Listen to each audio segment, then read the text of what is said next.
Kisah ini telah diceritakan oleh Nimat, seorang lelaki berusia 78 tahun pada tahun 2005. Menurutnya, pada tahun 1970, semasa banci perumahan dan penduduk diadakan di Sabah. Dia telah dihantar ke sebuah kampung di pedalaman untuk tujuan banci. Oleh kerana perjalanan ke kampung ketika itu sangat sukar, dia tidak dapat berulang-alik dan telah menghabiskan masa selama 3 hari di kampung tersebut untuk mengumpul data penduduk. Dia telah menumpang di rumah keluarga Lawen.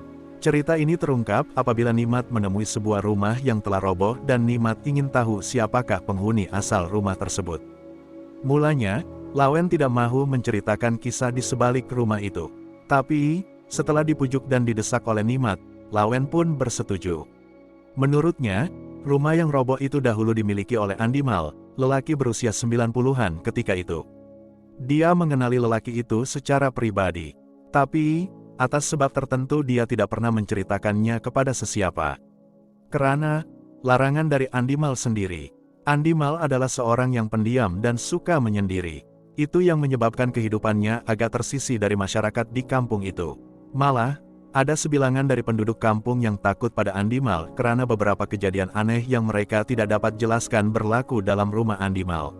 Satu daripada kejadian aneh itu ialah ketika Andimal sakit tenat dan hanya terbaring di tempat tidur. Semua pekerjaan dalam rumahnya, terutama memasak dan makan sentiasa tersedia tanpa bantuan sesiapa. Semua ini menyebabkan penduduk kampung tidak mahu masuk ke rumah Andimal.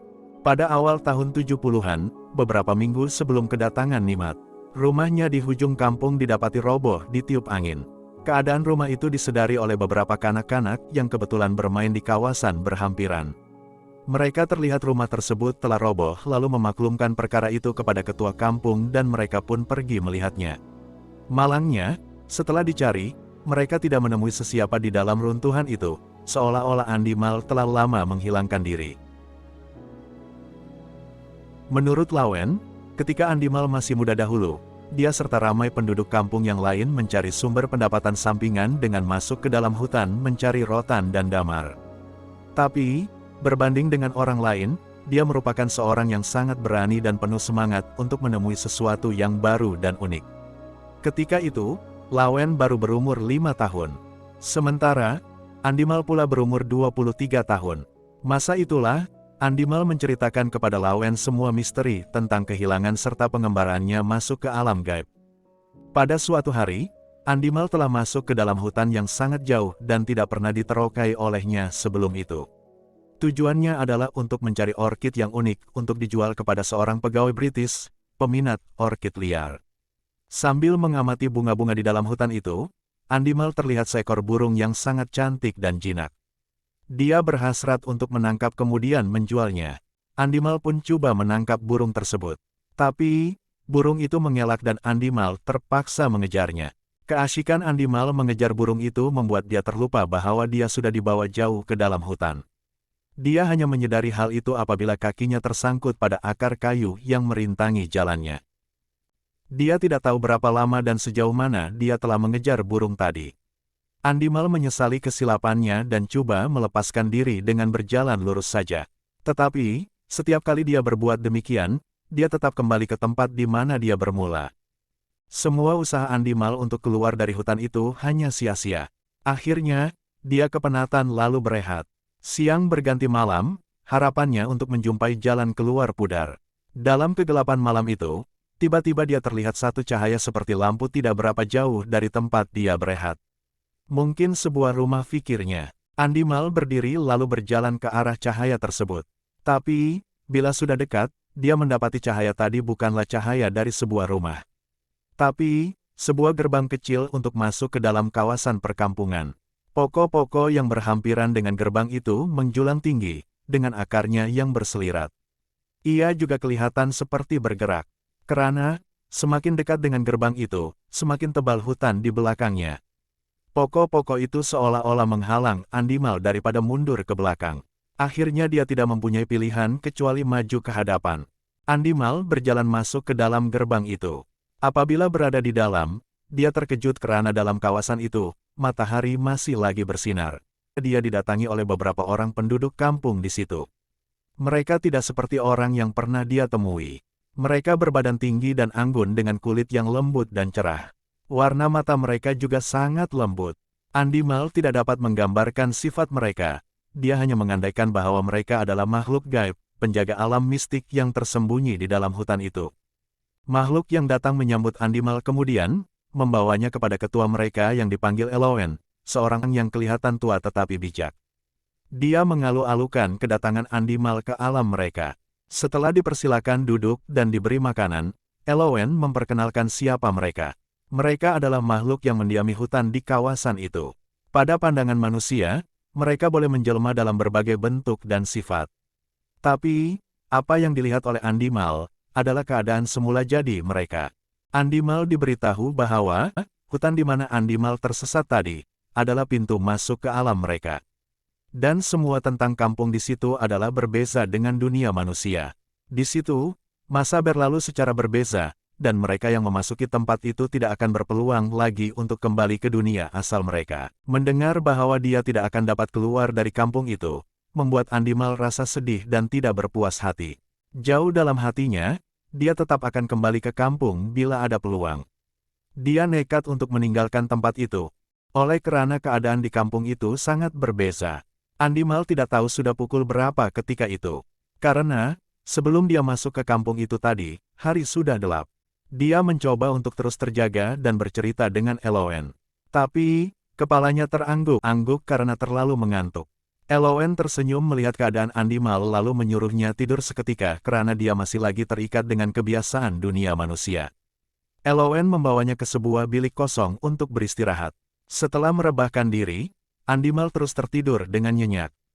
Ketika embun pagi menyelubungi kampung itu, Andimal terjaga dari tidur. Dia membuka jendela dan terpesona melihat keadaan yang begitu aman, tenang dan indah sekali. Andimal menemui Elowen di ruang tamu lalu meminta izin untuk keluar menikmati keadaan pagi di kampung itu. Elowen menyetujui permintaannya lalu Andimal pun keluar sendirian. Sedang Andimal asyik melayangkan pikirannya, tiba-tiba bahunya disentuh. Andimal menoleh ke belakang dan terpegun melihat wajah gadis yang sangat cantik. Kamu siapa?" tanya Andimal. "Saya Sarinah, ayah menyuruh saya keluar menemani kau di sini," kata Sarinah, anak bungsu Elowen.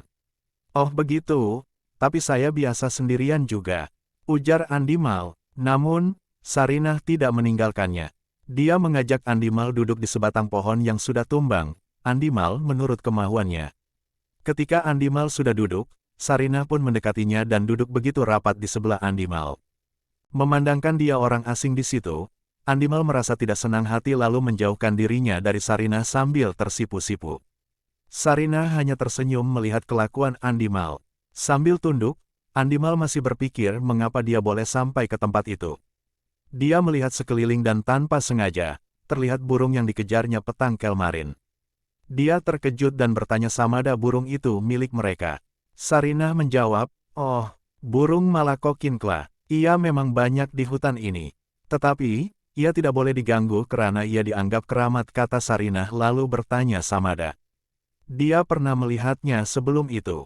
Dengan hati yang geram, Andimal memberitahu bahwa, sebab burung itulah dia tersesat sampai ke tempat mereka. Sarinah sangat terkejut dengan kenyataan itu lalu menyarankan dia memberitahu ayahnya tentang burung itu. Petang itu, Andimal menemui lalu menceritakan kepada Elowen tentang burung yang dia ceritakan kepada Sarinah pagi itu. "Sebenarnya, kami tidak pernah menerima orang asing tanpa sebab tertentu.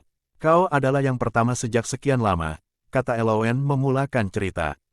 "Malakokinkla adalah burung yang paling banyak di sini. Tapi, kami menganggap sebagai burung keramat dan suci serta pembawa tuah," kata Elowen serius, sambil menatap wajah Andimal. "Jika ini burung yang membawa kau ke sini, saya yakin ada sesuatu yang ingin ia tunjukkan kepada kami," tambah Elowen.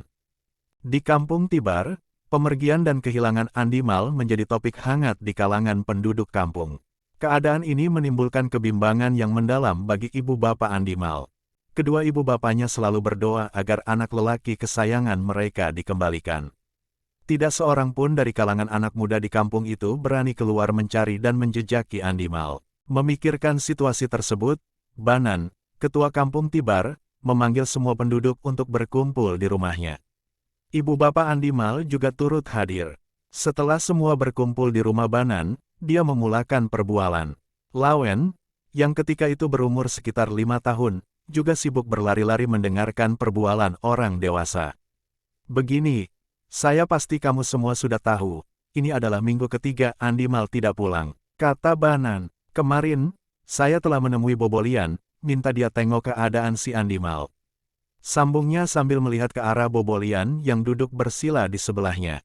Ya, semalam, saya sudah tengok. Si Andimal tidak hilang atau sesat. Dia disembunyikan oleh Bunian. Malangnya, saya tidak diberi bayangan dalam hutan yang mana dia berada, kata Bobolian memberikan penjelasan kepada semua yang hadir di situ. Jangan bimbang, percayalah. Dalam tilikan saya, kekuatan semangat si Andimal boleh mempengaruhi perjalanannya. Tentu ada sesuatu yang dia cari hingga orang Bunian mahukan dia, kata Bobolian meyakinkan Suji dan Agu, ibu bapak Andimal. Elowen dan Andimal masih berbual tentang topik sebelumnya. Setiap peristiwa pasti ada sebabnya. Kau sampai ke sini pun, saya yakin ada sebabnya. Kita tunggu dan lihat, ujar Elowen. Tapi, saya perlu pulang ke kampung. Ibu bapak saya sudah tua dan menanti kepulangan saya, kata Andimal dengan nada sedih. Saya sanggup melakukan apa saja asalkan dapat keluar dan pulang ke kampung, ujar Andimal dengan penuh semangat. Melihat kesungguhan dan betapa nekatnya Andimal, Elowen pun berkata bahwa, sekiranya dia ingin keluar dari kampung itu, dia perlu melalui 3 ujian. Dia hanya akan dibenarkan ke kampung, sekiranya berjaya dalam ketiga-3 ujian tersebut. Apapun, kepulangan kau bukanlah untuk menetap, kau mesti menghabiskan hidupmu di kampung ini, terang Elowen. Andimal terdiam seketika, lalu dia mengangguk setuju. Apa ujian pertama itu? Dia bertanya. Elowen memberitahu bahwa ujian yang pertama sudah pun dijalankan. Yaitu, ketika anaknya menguji adab Andimal terhadap kaum perempuan. Dengan cepat Andimal mencela tapi, tidak ada apa-apa yang terjadi Kelmarin, kata Andimal dengan jujur. Elowen tersenyum sambil berkata ya, kami tahu. Andimal pun diam. Jauh dalam hatinya, dia mengakui betapa cantiknya Sarinah. Untuk ujian kedua, kau harus mencari pokok bunga begonia. Kau kena petik 7 helai daun dan 1 kuntum bunganya, lalu bawa kembali ke sini. Pastikan semuanya tetap hijau, segar dan tidak kering, arah Elowen. Mungkin kau tidak kenal bunga ini, tapi jika kau memang ditakdirkan untuk semua ini, saya yakin kau boleh mendapatkannya. Karena, kami sendiri pun tidak mengenalinya bunga ini. Semua arahan ini diilhamkan dari burung Malakokinkla. Sambung Elowen. Andimal dengan yakin bertanya, di mana tumbuhnya bunga ini? Dari sini, pergilah ke arah Gunung Kinabalu. Sampai di kaki gunung, kau harus berjalan menuju ke arah puncak yang paling tinggi. Di sana, kau akan menemukannya, jawab Elowen. Pada keesokan harinya, subuh-subuh lagi, Andimal sudah menghilang di balik hutan tebal di luar kawasan kampung itu. Andimal yakin, dia pasti dapat menemukan bunga begonia. Dia tahu pasti akan ada petunjuknya kelak. Andimal terus berjalan, semakin tinggi mendaki Gunung Kinabalu, semakin sejuk suhunya. Hutan di sekitarnya juga mulai terlihat berbeda dari hutan di kaki gunung. Setiap peningkatan ketinggian memiliki perubahan jenis tumbuhan. Andimal meneliti semua bunga dan tumbuhan yang dia lalui sambil berjalan dengan perlahan, menunggu petunjuk. Di tengah perjalanan mendaki, Andimal terlihat sepohon pokok kerdil yang tumbuh di tengah-tengah laluannya. Dia merasa heran karena hanya pokok itu yang tumbuh di situ. Andimal berhenti sejenak sambil mengamati pokok itu. Tiba-tiba, dia terdengar kicauan burung Malakokinkla. Dia menoleh ke kiri. Tidak jauh dari tempat dia berdiri, dia terlihat burung itu hinggap di atas pokok bunga. Dengan penuh keyakinan, Andimal pergi mendapatkan pokok itu. Seperti arahan Elowen, dia mengambil 7 helai daun dan 1 kuntum bunga begonia, lalu membungkusnya dengan kain basah agar tidak kering. Burung tadi pun terbang setelah Andimal selesai membungkus bunga dan daun tersebut. Tanpa menunggu lama, Andimal segera membawa tumbuhan tersebut. Sambil menuruni gunung, dia berpikir, mengapakah ujian yang dia terima begitu mudah sekali? Adakah karena ujian ketiga nanti lebih sukar dan bahaya? Pikirannya melayang. Walaupun dia tidak bermegah-megah, dia tetap bersyukur karena setakat ini dia masih boleh kembali ke kampung dalam keadaan hidup. Menjelang senja, dia pun tiba kembali di kampung Bunian. Dia menyerahkan apa yang dia perolehi. Elowen mengambil bungkusan tersebut sambil memandang tepat wajah Andimal. Dia sangat heran karena selepas hampir 100 lebih tahun, Andimal merupakan individu pertama yang berjaya melalui 2 ujian dengan begitu mudah sekali. Elowen tersenyum dan merasa kagum dengan anak muda di hadapannya. Setelah bunga-bunga tadi diberi dan disahkan, Andimal segera bertanya tentang ujian yang terakhir. Untuk ujian ini, kau perlukan beberapa hari untuk persiapan, kata Elowen. Kau perlu bersedia dari segi fisikal dan mental. Kau kena menghafal beberapa mantra untuk pertahanan diri.